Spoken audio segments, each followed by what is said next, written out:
सभी ग्रामीण जनता को मेरा नमस्कार। राधे राधे। साथियों, आज हम दिव्यांग पेंशन या विकलांग पेंशन के बारे में चर्चा करेंगे।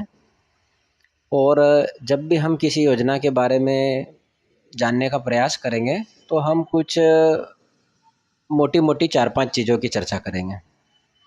पहले नंबर पे तो हम ये जानेंगे कि योजना क्या है। फिर उसके बाद हम ये जानने की कोशिश करेंगे कि योजना में प्राप्त होने वाले लाभ क्या क्या है।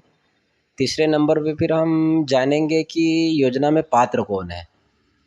चौथे नंबर पे फिर हम जानेंगे कि योजना में अपात्र कौन है। फिर योजना अंतर्गत हमें कौन कौन से दस्तावेजों की ज़रूरत पड़ेगी।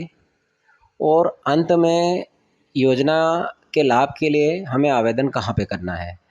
इन सब चीज़ों की विस्तृत में चर्चा करेंगे। ये सिर्फ दिव्यांग पेंशन के लिए नहीं है।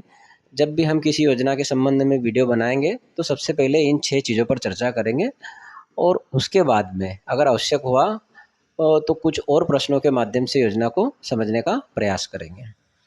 तो शुरू करते हैं दिव्यांग पेंशन या विकलांग पेंशन।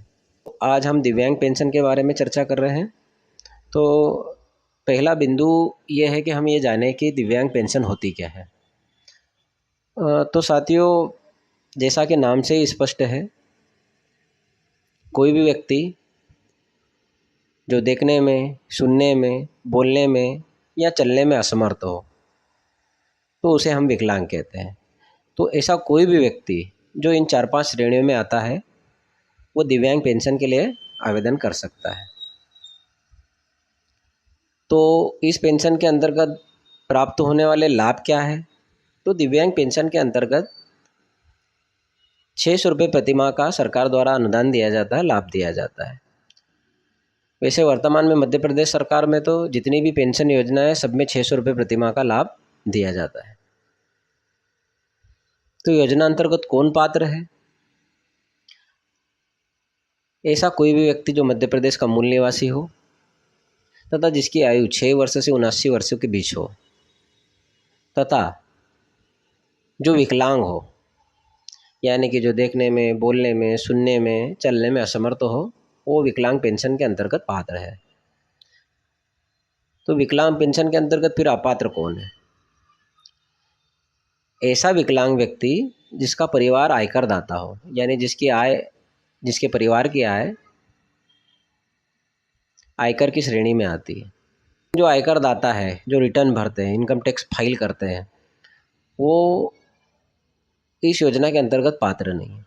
इसी तरह अगर कोई व्यक्ति विकलांग है और वो शासकीय नौकरी में है तो वो भी इस योजना अंतर्गत पात्र नहीं है। साथ ही साथ विकलांग है लेकिन मेडिकल बोर्ड का सर्टिफिकेट है 40% से नीचे है तो फिर वो भी इस योजना के अंतर्गत पात्र नहीं है।